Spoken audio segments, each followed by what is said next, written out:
Assalamualaikum dan salam sejahtera. Pada hari ini saya ingin membuat satu kritikan terhadap novel yang telah saya pilih. Novel yang telah saya pilih berjudul Tertulis di Bintang-Bintang.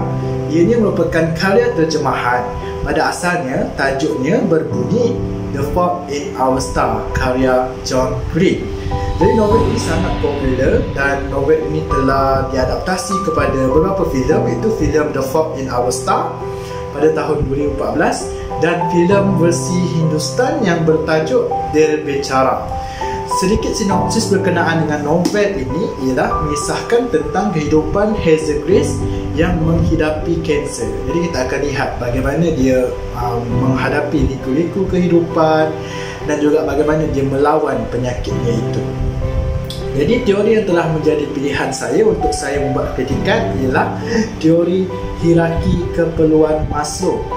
Umumnya kita ketahui ada 5 keperluan, iaitu keperluan pertama iaitu fisiologi, keperluan keselamatan, keperluan kasih sayang, keperluan penghargaan diri dan juga keperluan kesempurnaan diri. Berdasarkan kelima-lima keperluan ini, saya akan analisis sama ada watak utama iaitu Hazel Grace memenuhi ataupun tidak kelima-lima keperluan ini.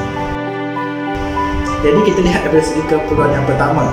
Keperluan yang pertama itu fisiologi. Watak Hazel Grace memang tidak dapat dinafikan. Dia telah memenuhi keperluan fisiologi ini kerana setiap manusia, tak kisahlah, keperluan pertama ini menjadi satu kewajipan. Kita memerlukan tempat tinggal, makanan dan sebagainya untuk melangsungkan kehidupan.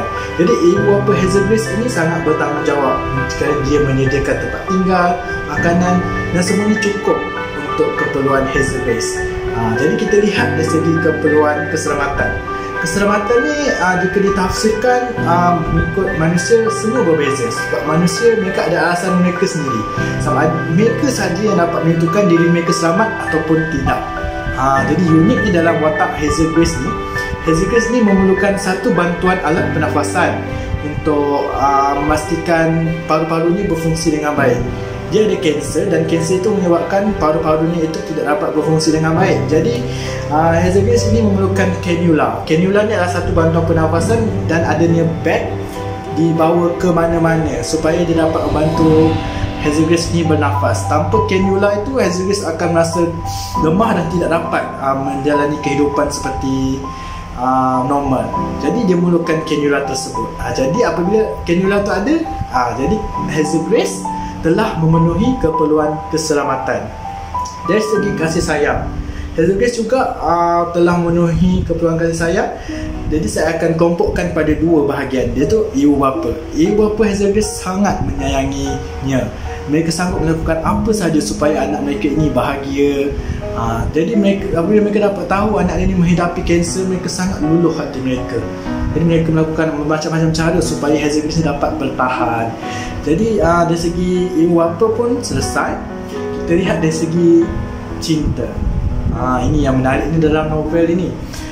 Hazel Grace sebenarnya telah menemukan cinta pertamanya ketika bertemu dengan seorang jejaka yang bernama Augustus di salah satu komuniti, di mana komuniti itu telah mengumpulkan orang-orang yang menghidap kanser. Jadi mereka akan berkongsi pengalaman dan komuniti itu sebenarnya support group itu tujuannya untuk menaikkan semangat mereka. Jadi mereka berjumpa dan lama-lama telah timbulnya bibit-bibit cinta antara Hazel Grace dan Augustus.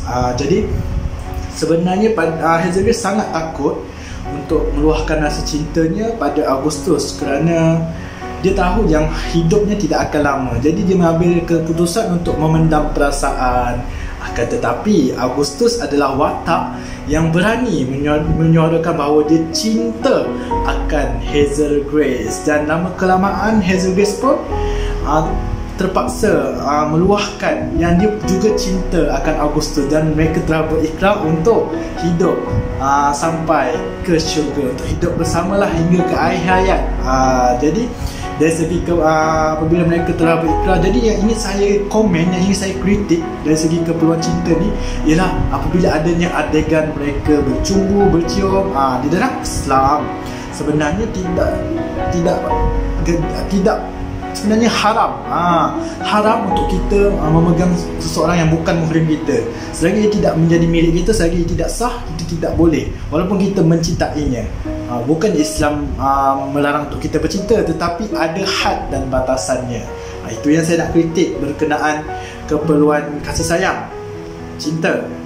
Jadi kita lihat dari segi keperluan penghargaan diri. Keperluan penghargaan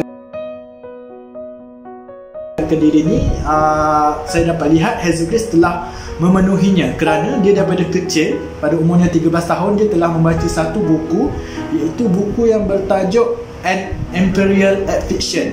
Buku itu menceritakan tentang seorang gadis yang ada kanser, dan dia sangat kena dengan kisah hidupnya. Jadi dia jadikan novel itu sebagai sumber inspirasinya.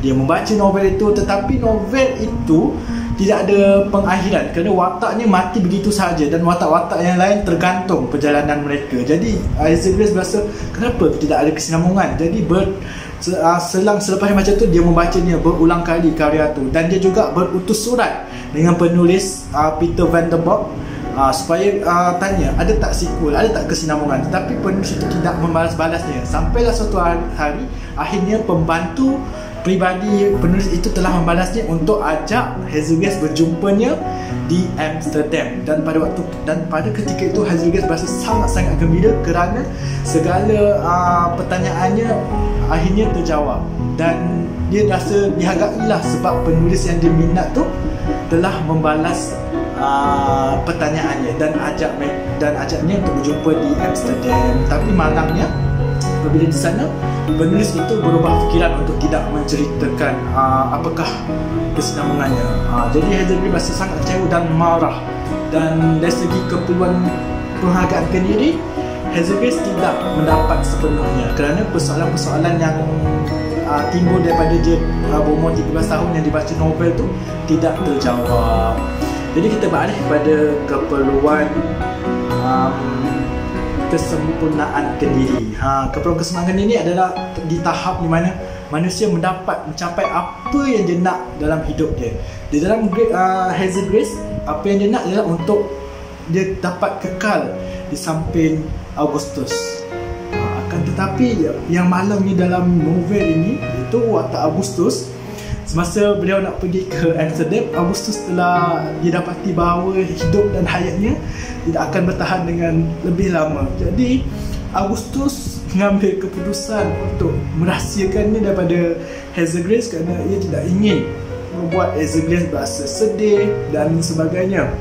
Jadi Augustus memendam, walaupun ibu bapanya menghalangnya untuk pergi ke Amsterdam, tapi Augustus ni berkeras ingin pergi kerana ingin melihat cinta hatinya itu bahagia.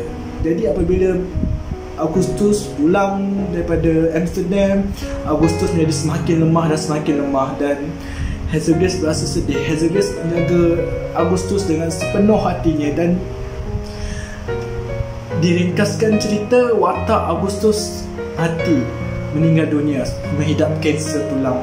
Dan jadi apabila dia telah meninggal dunia, satu yang menjadi terkesan di hati Hazel Grace adalah ia tidak dapat menunaikan hajat mereka untuk kekal selama-lamanya. Jadi Hazel Grace berasa amat terkilan.